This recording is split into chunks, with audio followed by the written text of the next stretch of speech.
So what I'd like to do is turn it over to Bryant Ralston, essentially. But first, let me say a few words about Bryant. So Bryant is a geospatial and geodesign consultant, being in the state of Washington for some number of years. I met Bryant in the late 90s when he was the managing partner for partnerships and business opportunities with Esri. I had a small company called GeoChoice Incorporated, a company ahead of its time, probably maybe about 10 years ahead of its time, but nonetheless, being the janitor and the president of that company, it didn't go so well after selling about 10 licenses for group-based software in the late 90s. Bryant was very active in terms of promoting the activity, and then moved to Montana. Did a number of years in Montana, developed the helped develop the Montana Geographic Information Association, as it would be taught at the University of Montana, and actively pursued a number of projects and activities. And now he's back in the state of Washington, as it would be, living in Seattle, as it would be, and we just happened to meet at breakfast last August. At a breakfast meeting with Mike Gould, who is the former director of higher education for Esri, and Bryant shows up for breakfast as well. We get talking about things, and all of a sudden, almost an hour into the breakfast conversation, why don't we do a geodesign event here in the city of Seattle, in the Pacific Northwest, in the state of Washington? He's so jazzed about it, I'm so jazzed about it, so here we are today, as the case would be. And Bryant?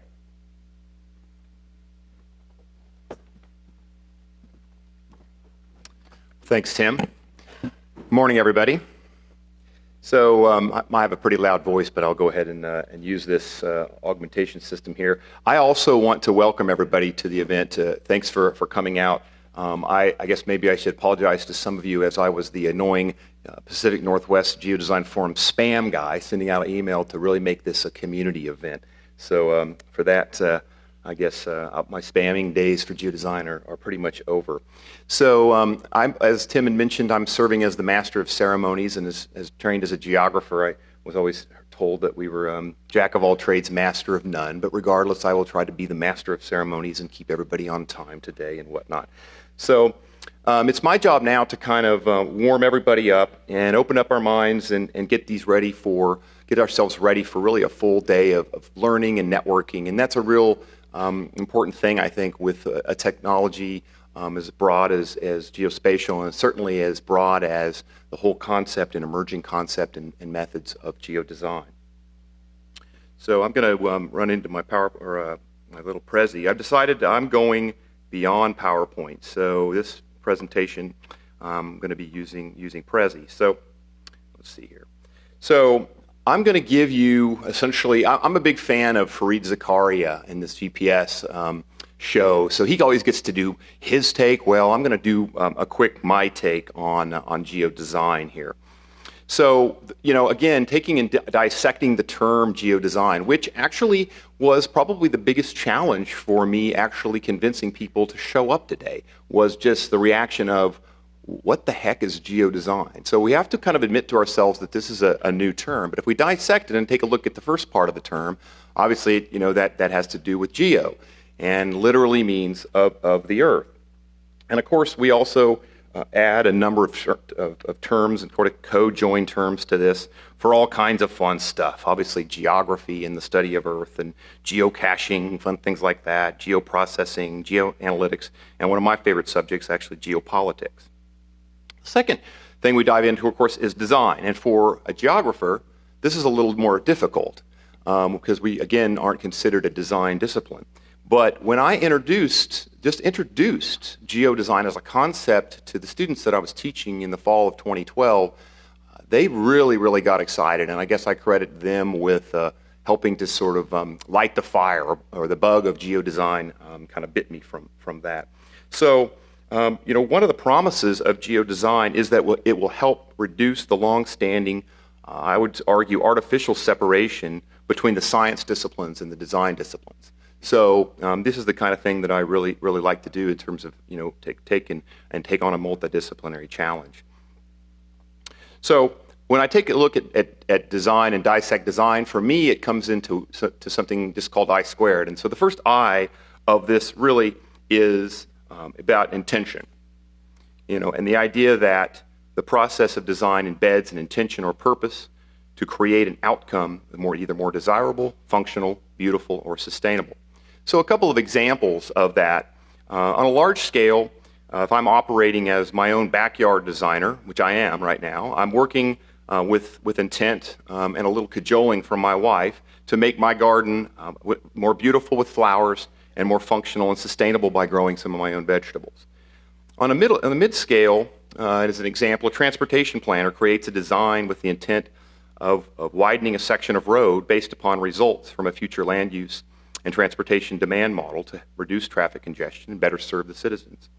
And going to the global or smaller scale, a government official works to create a public policy encouraging incentives and the development of a clean energy sector rather than burning coal and releasing the harmful pollutants into the atmosphere. So a couple of examples of just the idea of intention in design. But one of the things I truly believe is that as humanity, we don't really have the intention here to destroy or poison the earth. But unfortunately, some of the evidence from the 20th century says otherwise. It would be kind of the equivalent, the idea of my grandfather overgrazing his cattle year after year, thus degrading the natural systems, grass, and ultimately soil that he depends on for his livelihood and economic sustainability. I believe it's the same principle at a global scale. Second I is the idea of intervention. And the idea that when you move from intention to intervention, that actually means taking action and changing something on the Earth's surface, or what's oftentimes called breaking ground. So the goal of this in the context of geodesign, in my mind, is to be more intelligent, forward-thinking, holistic, and certainly transparent about how we go about making changes and intervening on things that affect the natural world. So as a method, geodesign grew out of an ethic of building a thorough scientific understanding of how natural processes work and how they can be leveraged rather than destroyed in design interventions. So in my mind, geodesign is in part about discovering the right mixture of scientific insight and coupling it with a constructive design intervention. So one example from my home state of Kansas, up in the upper right, is the town of Greensburg. In 2007, if you recall, 95% of the town of Greensburg was completely destroyed by a tornado. When people tell me from Kansas, sometimes they say that's Tornado Alley. Certainly it is. But the story of Greensburg is really an uplifting saga of a small town rising up in the face of utter devastation to really transform themselves into a forward-looking reconstruction. So with some deep-rooted prairie grit, the citizens immediately vowed to rebuild on the original town site. And what this did is it created a somewhat unique planning opportunity to essentially start over. And so with lots of local leadership from their mayor and a somewhat drawn-out process of building community consensus, Greensburg is now, per capita, the greenest city in the country. And so they've converted into a town that is using 100% green energy 100% of the time. So ironically, it's the same Kansas wind that blew that tornado in 2007 that is now powering the energy that the citizens need for their homes and help to grow their economy. So just to sort of look at a technology trend, this is a slide that I sort of call remote control. And I love the remote with the TV, especially in the fall with college football season. So technology has come and starting to change the construction industry. In this case, it's advanced 3D machine control, or commonly referred to as robo-dozing. And this is the idea that it uses a detailed geospatially derived terrain model with modern positioning infrastructure of GPS to constantly track the location of equipment. Using the digital model and following a pre-programmed work routine, it can perform that work faster than normal. So Caterpillar and TopCon are companies that are doing some very interesting research in this area. And as Tim alluded to, we've got some tough challenges in the world these days. And these issues are unfortunately complex, and they operate at multiple scales, and they require orchestrated action. They're inherently geographic, and they really do cry out for demand for design solutions. So this makes these problems really difficult to model. But as we know, this is a graphic from 1930. The world is one interconnected, interdependent, related system. This is a graphic of how landscapes and how processes come together by a geographer and a geologist. And so really, it's all really one world. These things are connected, And today's technology helps us make some sense of this, connectivity and complexity. It helps us abstract and visualize data about the Earth and create models we use to reason about what might be the smartest course of action. I think that's where geodesign really fits in. You know, while the technology isn't a panacea, it can help us communicate, model, and attempt to address these challenges through designing science-based approaches tied to effective design. So it's clear that we're in need of a new methodologies and new ways of thinking. For some in the design professions, we might refer to that as out-of-the-box thinking. But again, one of the things about geodesign is that it requires non-overlapping expertise, and we'll hear a lot about the idea of geodesign and the reasons that that makes sense in the teams. So this is a really good slide that I think really for me really describes geodesign. And ironically, for the students in the room, I actually kind of took this from a YouTube video by Jesse Ellison, a student from the University of California, Santa Barbara. So, excuse me, San Diego. So what I like about this slide is that it talks about the idea of not only the triple bottom line of geodesign, but the quadruple bottom line if you look at the built environment and its relationship to Earth systems. So it also talks about the fact that as a practice, geodesign can vary from place to place, from scale to scale, and from design approach to design approach. So as a method, it's very dependent on context, especially the spatial and human context, some of the two most complex systems on the Earth's surface. So I guess the way I think about things, I've sort of thought about the idea of taking and dissecting geo and design for an idea that I hope geodesign evolves to become a manifestation of our intention and interventions for planet Earth. Notice I didn't say to planet Earth. So the time I think is now, and the other point on this slide is we've been warned before.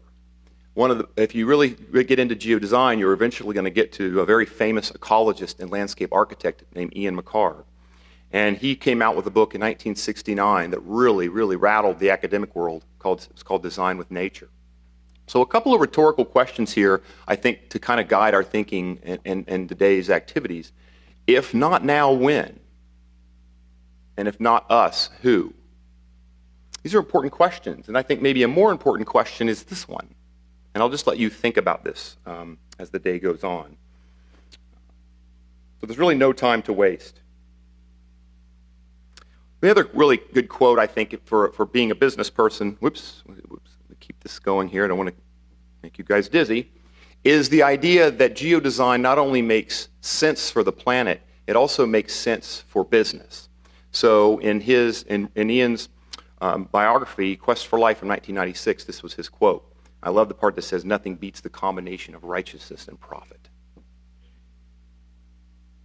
So now is the time where we're going to do the audience participation part of this. One of the things that we've all come, I think, to enjoy is just the rich diversity of folks that come from different disciplines and different core domains that make up an audience such as this. So by a show of hands, if I highlight your particular organization type, raise your hand and take a look around you and see if there's folks that you want to interact with during our networking and our time this afternoon, where we strike back to the original term of the Greek forum.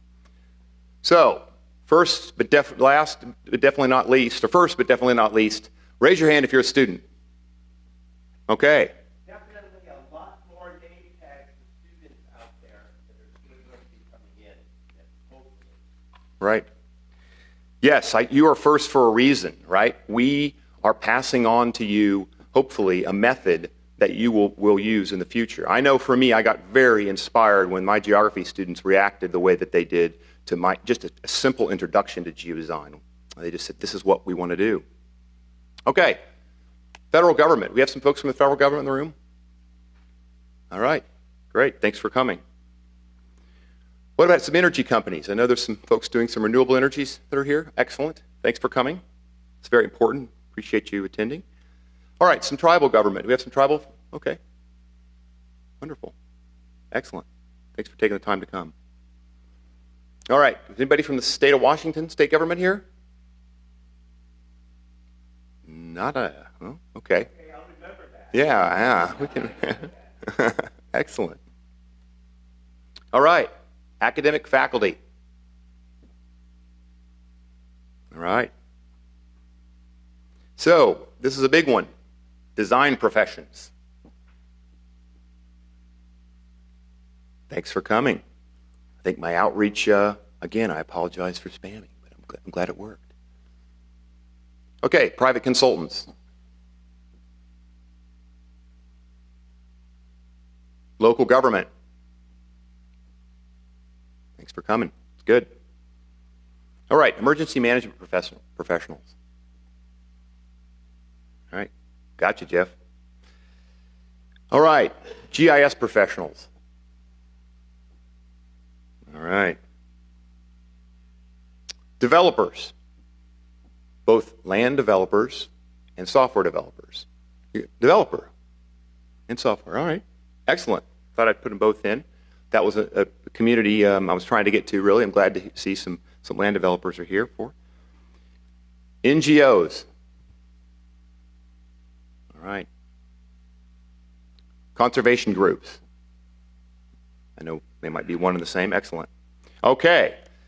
Our last little group exercise. So I'm going to point at a section. This is picture color design.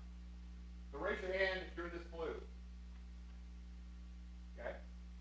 Raise your hand if you're here. I kind of put GIS here. Okay. Any information technologists? Okay. Excellent. What about where design professions and information technology come together? CAD, BIM, things like that. SIM. Excellent. All right. Fewer design professions. Okay. Overlap of the people of the place and design professions, right? That's where charrettes and things like that come in. All right. What about just citizens, people of the place? Don't keep public. Anybody like that today? Well, we all should. Come on. Get this right. All right. So what about people? Oh, yeah. Perfect. Yeah. Sorry. Yeah. Should have grabbed that. All right. Now we're technology augmented here.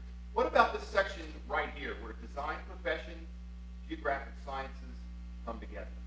In my opinion, that's kind of where planning support systems come, and civil information modeling clearly kind of fits right into there. So right at the core, in my mind, is really what I consider to be the core of geodesign. So I thought that was a really, really good exercise when Carl Steinitz did that at a pre-conference workshop on geodesign that I took with him last fall before the Esri Users Conference. So I often use this graphic to just kind of start the discussion about this topic. So thanks for participating. All right, and thanks for your attention. I love this quote.